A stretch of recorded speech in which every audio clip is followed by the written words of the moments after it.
L'ERPA, établissement de régulation des prix agricoles en Nouvelle-Calédonie, vous présente votre magazine Au cœur de l'agriculture. Votre magazine est préparé en partenariat avec la Chambre d'agriculture de Nouvelle-Calédonie. Alors derrière moi, vous pouvez voir des oies se balader ou encore des canards ou même peut-être croiser des cerfs. C'est normal puisque nous sommes chez Gérald Roblin, un agriculteur qui a décidé de nous ouvrir les portes de sa ferme. D'ailleurs, il est juste avec nous. Bonjour Gérald. Bonjour. Alors, qu'est-ce que tu es en train de faire là ? Comme tous les jours qu'on fait, voilà, pour maintenir des animaux en état, pour après peut-être passer à la casserole, comme on dit chez nous. Quoi, hein. Donc il faut leur donner à manger matin et soir. Voilà. Alors c'est une petite corvée, mais qu'on fait avec plaisir. Bon, on va te retrouver tout de suite, en tout cas sur notre plateau mobile. Il n'y a pas de problème. Beaucoup, comme lui, ont décidé d'ouvrir les portes de leur ferme à travers le réseau Bienvenue à la ferme pour faire découvrir des activités du terroir en plus de leur métier d'agriculteur. Alors pourquoi ils ont décidé de faire ça? Comment ils s'organisent pour être à la fois agriculteurs et prestataires touristiques? Des réponses tout de suite.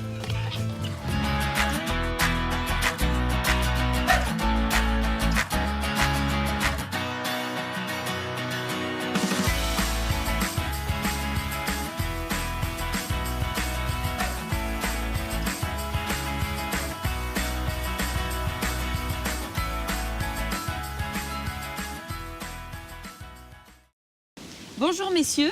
Bonjour. Merci d'avoir accordé un petit peu de votre temps pour être avec nous.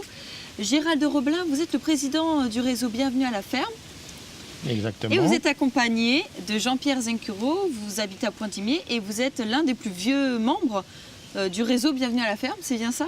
Oui, et puis élu à la Chambre. Élu à la Chambre. Bon, merci en tout cas tous les deux d'être là. Le réseau Bienvenue à la ferme est un réseau à l'origine métropolitain qui a plus de 20 ans et qui est arrivé au pays en 2000. Il compte aujourd'hui 53 exploitations, c'est ça? Alors 53 adhérents qui ouvrent leurs portes. Hein, voilà, le système, c'est d'ouvrir leurs portes. C'est un petit complément pour l'agriculteur. Souvent, le papa, il était pris au champ ou avec ses animaux et la maman a décidé d'ouvrir soit une table d'hôte, une chambre d'hôte ou des activités autres ou de produits transformés pour faire un complément économique qui rentre à la maison. Jean-Pierre, qu'est-ce que vous proposez, vous? Moi, sur l'exploitation, j'ai des gîtes, des bungalows. À Pointe-Imier, je rappelle. À Pointe-Imier, donc le site c'est Devao, donc c'est au sud de Pointe-Imier. Donc j'ai 5 bungalows, enfin 2 chalets et 3 bungalows. Plus activité, je fais des balades en kayak, des balades en bateau en rivière, sur les îlots et la pêche au gros. Donc c'est différentes formules qui peuvent être proposées. Le maximum de formules, c'est combien? Alors à l'heure actuelle, nous avons 15 formules sur le territoire, mais il en existe 17 en France métropolitaine. Pourquoi? Parce qu'ici, on n'a pas les vignobles, on n'a pas les caves à vin et tout ça. Quoi, voilà, hein. D'accord, donc on est un peu plus on a 15 formules où il y a l'hébergement, la restauration et activités loisirs. D'accord. En tout cas, pour faire partie de ce réseau, est-ce que tout le monde peut en faire partie? Par exemple, moi, si je décide de changer de métier, d'acheter une ferme, est-ce que je peux faire partie du réseau Bienvenue à la ferme ou est-ce qu'il faut être quand même agriculteur avant tout? Alors, premier critère pour entrer dans le réseau, il faut être agriculteur professionnel, c'est-à-dire avoir sa carte agricole, avoir ses 500 points minimum pour avoir sa carte. Et ensuite, vous faites une demande de rentrer dans le réseau et moi-même et l'animatrice allons vous voir sous quelle formule vous voulez rentrer au réseau, soit hébergement, restauration ou autre activité. Quoi. Voilà. Et on passe vous voir et on vous donne en premier lieu un pré-agrément. Ça passe en commission, enfin un deuxième agrément, ça passe en commission et la commission valide votre entrée au réseau. En tout cas, il faut donc d'abord être agriculteur, mais aussi en même temps prestataire touristique. Jean-Pierre, vous vous sentez plus agriculteur ou guide touristique? Les deux. Les deux? Vous avez appris sur le terrain, en fait? Tout sur le terrain. Tout sur le terrain. D'accord. En tout cas, je vous propose de regarder un reportage. On est allé à la rencontre d'Adeline et Jean au Cap-Ors. Ils sont un petit peu après Bourail. Ils ont décidé aussi de proposer différentes formules comme vous, sauf que eux, ils proposent aussi toute la semaine aux enfants de découvrir l'équitation. Je vous propose de regarder ce reportage réalisé par Ismaël Wakaseou et on en reparle juste après.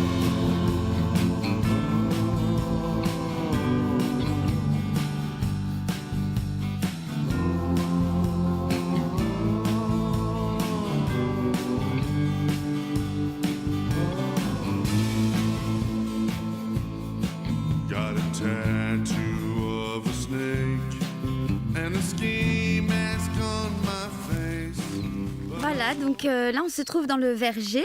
Donc verger qu'on a mis en place quand on est arrivé ici donc il y a 2 ans et demi. On a opté pour un verger d'agrumes, des orangers, donc de type Valencia. Ici, le Cap-Ors étant en attente de voir ses fruitiers pousser, grandir et pouvoir offrir de belles récoltes. Donc en attendant ça, on a diversifié les activités de la SCA, donc notamment en lançant les camps de vacances sous l'égide du réseau Bienvenue à la ferme, où on reçoit les enfants donc pendant les vacances scolaires. Voilà, où ils peuvent profiter de tous les animaux de la ferme et d'une option équitation quotidienne.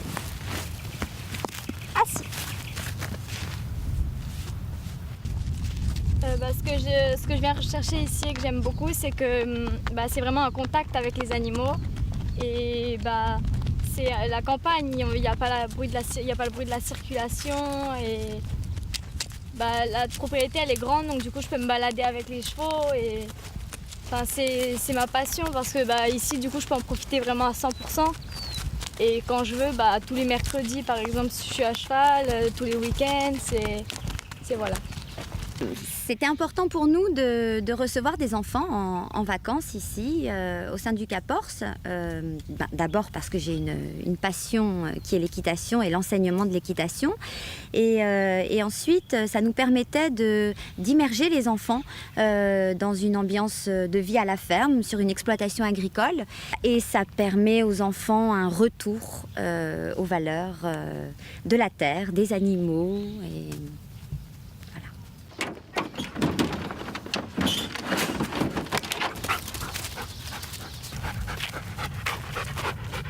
Assis. Reste. iPod, prête. Bravo, monsieur iPod.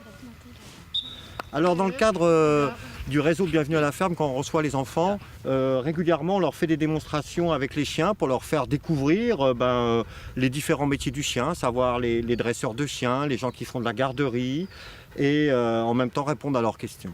On fait des démonstrations avec les chiens, c'est de leur faire voir qu'on peut contrôler les chiens dans différents domaines. Et puis aussi, des fois, pour certaines personnes ou certains enfants qui ont une petite appréhension sur les chiens, les familiariser avec les chiens, leur donner confiance, leur faire voir qu'un chien éduqué, c'est un chien contrôlé. Et de ce fait, essayer de les détendre par rapport à ceux qui peuvent avoir des petites appréhensions.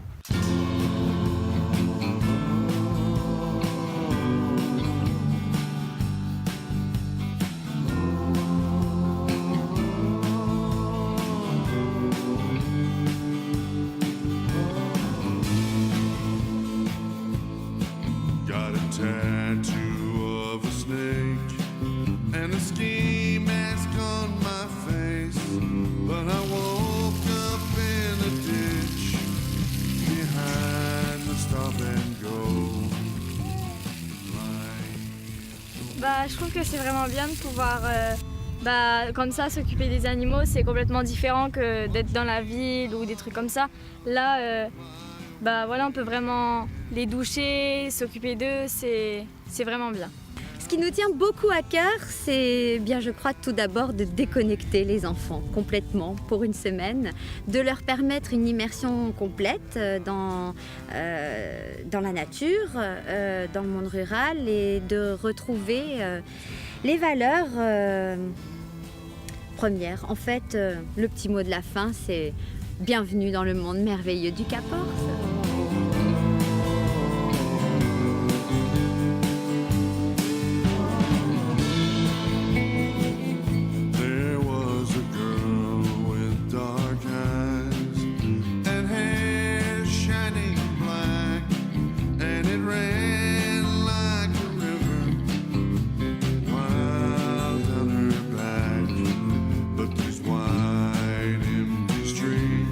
Alors Gérald, vous, ça vous rappelle aussi peut-être des souvenirs, se déconnecter du monde urbain, peut-être ? Oui, ben après 39 ans passés à l'usine de Doniambo, à la SLN, nous avons décidé de se retirer sur cette propriété-là, que nous avons acquis en l'an 2000, et aussi pour montrer par pédagogie un peu aux écoles, de recevoir des écoles et aussi bien du grand public, de tout horizon, comment ça se passe à la ferme, mais savoir ce que c'est qu'un canard, une poule, un cerf, un âne, parce que les gens ne savent pas forcément, en fait. Souvent, ils ne savent pas. Ils vont demander si on enlève les poussins de la poule, comment ils vont téter, par exemple. Ils vont prendre. Oui, à ce point-là. Oui, voilà, ils ne savent pas trop, quoi. Alors, c'est un moyen très pédagogique. Là, je travaille à l'heure actuelle avec une quinzaine d'écoles environ par an, voilà, qui viennent là-dessus.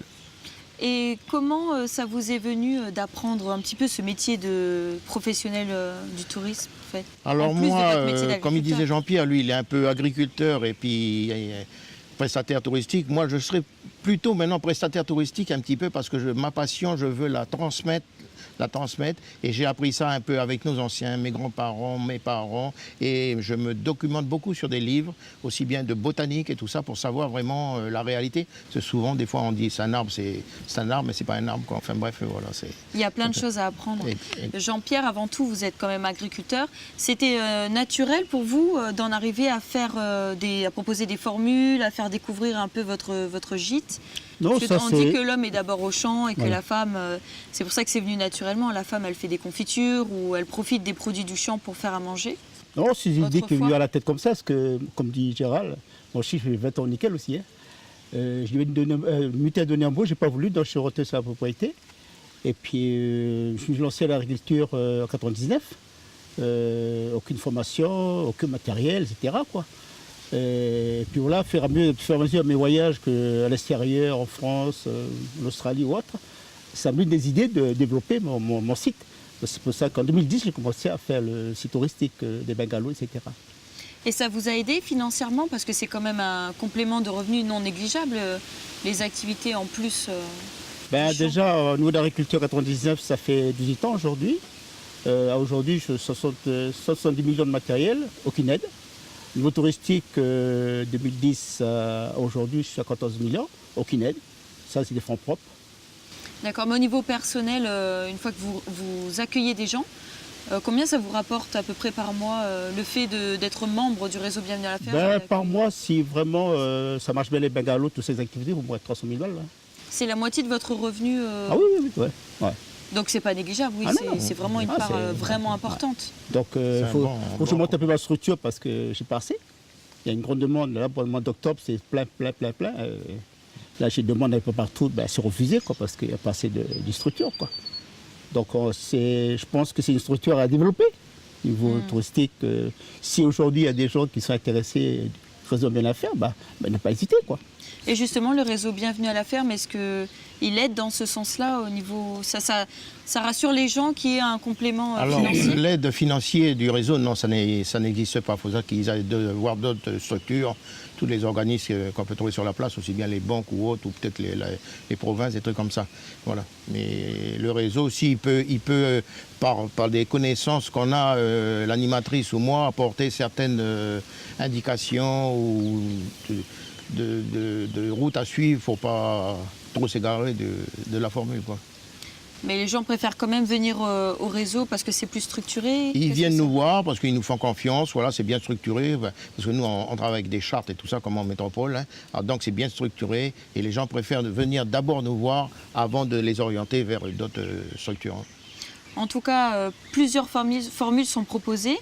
Lesquelles quand même sont les favorites, on va dire? Les formules phares, on peut dire ça comme ça. Voilà. Bon, alors, les formules phares, l'hébergement. Il y a une très grande demande pour l'hébergement parce que tous les Calédoniens et même d'ailleurs, ils veulent aller visiter la Calédonie et ils veulent trouver des petites structures vraiment abordables à l'arrière-pays, chez le particulier, chez l'agriculteur, avec tous ces points forts, ces anecdotes, l'ambiance familiale qu'on a. Le soir, on est assis à la table d'hôte et voilà, on discute, on parle là, on va voir un coup les cerfs après, puis voilà, c'est... Jean-Pierre, c'est ça que vous avez aussi chez vous, cette ambiance-là, les gens, c'est ce qu'ils recherchent aussi? Le fait de dormir? C'est que les gens reviennent parce que c'est l'accueil, quoi. L'accueil est très important, avec un sourire, par exemple un petit sirop, un petit café à l'occasion, quoi. Ça, deux fois, on fait des petits cadeaux de balade en canoë. On dit combien je vous donne, Jean-Pierre? Mais non, c'est cadeau, allez, c'est la maison qui paye, quoi. Et ça attire les clients comme ça, quoi. Il faut savoir faire du tourisme. Hein. Et c'est ça, il faut savoir avoir le sourire et les gens, oui, en plus, comme c'est loin, ils veulent dormir, c'est sûr. Gérald, est-ce que vous avez un contact peut-être pour une chambre d'hôte ou un bon plan? Bon, une moi, adresse à partager peut-être? je veux pas faire de préférence, parce que peut-être après ils vont venir me voir, ils vont me taper dessus. Non, mais je pense que justement le réseau, c'est quoi? C'est l'accueil, c'est la qualité, c'est l'hygiène, c'est le fléchage pour arriver et tout ça. L'accueil, comme il dit Jean-Pierre, le sourire, le petit truc en arrivant, ou même à part faire payer, c'est ça qui compte. Et pour moi, toutes les fermes sont agréables à y aller, à visiter. Ça se vaut. Ouais, en tout cas, une femme qui garde le sourire et qui est vraiment très dynamique, c'est Nadia Baronnet. On est allé à sa rencontre il y a quelques temps. Les petits paddocks, près de la Foix.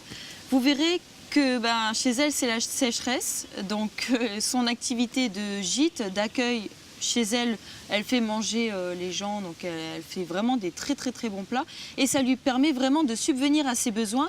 Je vous propose de regarder ce reportage et on en rediscute juste après. En ce moment, on a tout abandonné. C'est tellement sec qu'on préfère garder les trous d'eau pour le bétail. Il y a quand même 140 têtes de bétail derrière. Il n'y a plus possibilité d'arroser, donc on a arraché le champ d'oignons verts. Et après, là-bas, c'était toutes les patates et le manioc qui est en train de sécher parce qu'il n'y a plus d'eau pour arroser. Mais bon, là, maintenant, il n'y a plus moyen, c'est la loi de la nature et il faut planter à la bonne saison et essayer d'améliorer comme ça. J'ai pas de congelé, j'ai plus de congelé, mais par contre, je travaille avec des agriculteurs qui sont autour, moins doux, comme les Michelin, que j'arrive à trouver encore de la matière première, les patates, les ignames. Et voilà, il faut faire marcher après d'autres agriculteurs que eux ont la chance d'avoir les rivières et qui peuvent eux encore produire pour les petits gîtes, pour les petits. Et puis c'est bien, ça va faire des débouchés un peu pour tout le monde. Nadia ne perd pas de temps à pleurer sur son sort et se dirige vers la maison pour accueillir des visiteurs. Ils sont 7 à manger chez elle. Une activité en parallèle de son métier d'agricultrice qui permet de sortir la tête de l'eau et de compenser ses revenus malgré la sécheresse. On va aller à l'ombre tout de suite parce qu'on va cramer, voilà. Vous êtes tous là ? Il y en a 2 qui arrivent encore. Bon, on va les attendre ou... Moi, je suis pas pressée. Hein. Nadia, on fait comme l'autre jour. On va boire l'apéro dehors et après on va se manger dedans. Comme vous voulez. Ouais, mais les écolos sont obligés de mettre un barré en tôle de 50 cm. D'accord. Sinon, ils vont se barrer. Hein. Mais sinon, mais ils vont percer mon plastique, là. Non. Je me suis lancée un peu dans le repas chez l'habitant parce qu'il n'y a plus les champs, il faut rebondir sur autre chose. Hein. Si on veut rester sur la propriété, il faut rebondir. Hein. Parce que là, nous, on vit que de ça. Il y a le fiston qui vit là-haut, moi ici, s'il n'y a plus, il n'y a plus après. Le prix d'un repas ici, il tourne en 3 500 francs le repas. Une entrée, un plat, un dessert, café. Aujourd'hui, c'est une quiche au crabe et un curry de porc avec des bananes poingot et le riz. Et ça va de soi. En plus de la table d'hôte, Nadia confectionne d'autres produits pour gagner de l'argent. Différents sirops, des achats et des confitures. La table d'hôte, en plus d'être un moyen de subvenir à ses besoins, c'est aussi et avant tout un plaisir. Ils partent à pas d'heure, ils se mettent là, ils discutent, il y en a qui jouent même aux cartes. Et ils se tapent une partie de belote et puis tout le monde est content. Tout le monde, moi pendant ce temps-là, je range, je fais ma vaisselle et eux, ils sont heureux aussi.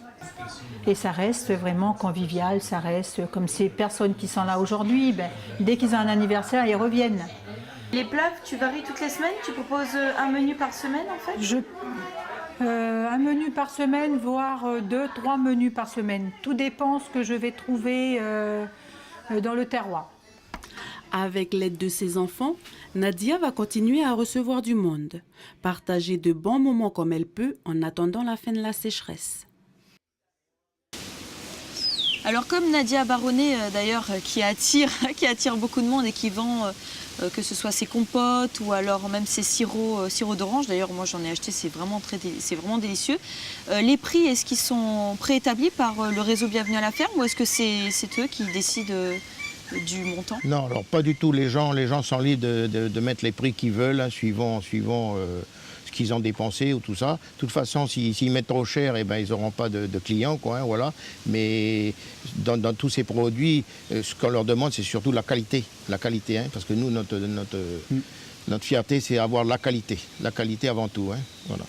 Et les formules, c'est pareil, ils peuvent proposer le nombre Alors de les formules, formules, tout le monde se regarde l'un à l'autre et puis dit si lui il fait tel prix, nous aussi on va faire à peu près tel prix parce que notre bungalow il équivaut, ou alors il est plus moderne, il est plus joli, ou bon on peut augmenter un petit peu le prix, mais en général tout le monde se tient pour voilà. Parce qu'en fin de compte le réseau, qu'est-ce que c'est une grande famille, hein, chez nous on appelle ça, c'est la grande famille. Donc on cède, si moi j'offre à manger, aller chez Jean-Pierre pour dormir, ou Jean-Pierre me dit... Oui, c'est quand même convivial. Voilà, mais me renvoie des clients, hein, entre nous on se renvoie les clients. Hein, voilà. Justement Jean-Pierre, en parlant de convivialité, est-ce que vous avez une bonne adresse à nous donner? Quelqu'un vraiment où vous trouvez qui a une très bonne formule à découvrir? Adresse, pas trop. Enfin, là, du côté de Poindimier ou Poindimier, c'est-à-dire que c'est vrai qu'il y a très peu de... Là, c'est surtout côte ouest et le sud. Donc si on peut développer par la côte est, ce serait pas mieux parce qu'on a des beaux sites. Hein, donc je pense qu'il faut relancer le réseau Bienvenue à la ferme sur la côte est, quoi. Parce qu'il y a des agriculteurs, il y a de tout sur la côte est. Hein. Mais après, il faut que les réseaux puissent voir ces gens-là puis leur proposer, quoi. En tout cas, si vous êtes intéressé pour connaître les différentes formules et les différents gîtes et autres du réseau Bienvenue à la ferme, n'hésitez pas à vous procurer ce guide à la chambre d'agriculture de Nouvelle-Calédonie. Et chez les adhérents. Voilà, donc vous pourrez voir les différentes formules. On peut les trouver aussi dans tous les points I, des grands hôtels de Calédonie, dans les comités d'entreprise, dans la marine, dans l'armée, etc., où on dépose les livrets. Et là, ce livret est tiré à 15 000 exemplaires tous les ans. S'il y a des nouveaux adhérents, ils viennent se greffer au livret. En fin d'année, on refait le livret. Et puis peut-être certains aussi qui veulent arrêter, qui se retirent. Voilà. Alors c'est toujours au jour J qu'on peut proposer toutes ces formules.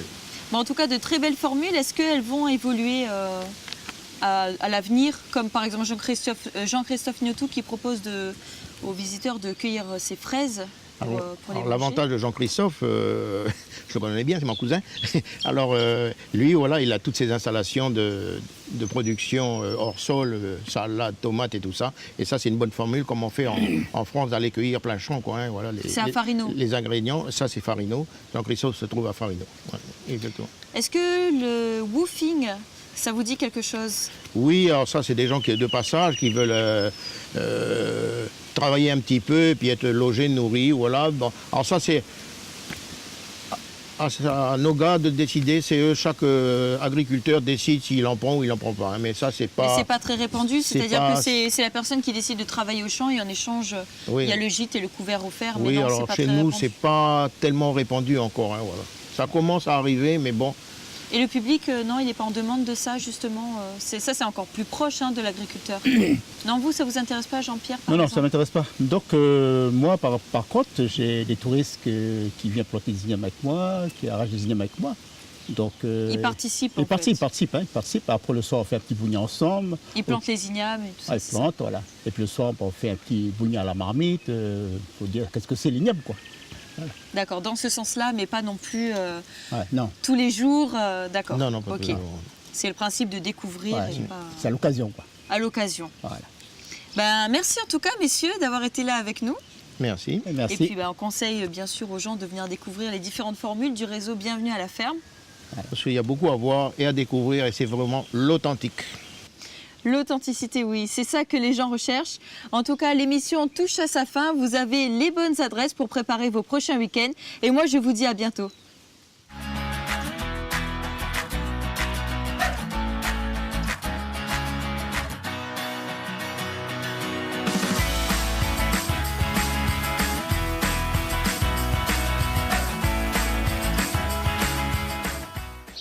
Votre magazine au cœur de l'agriculture vous a été présenté par l'ERPA, l'établissement de régulation des prix agricoles en Nouvelle-Calédonie.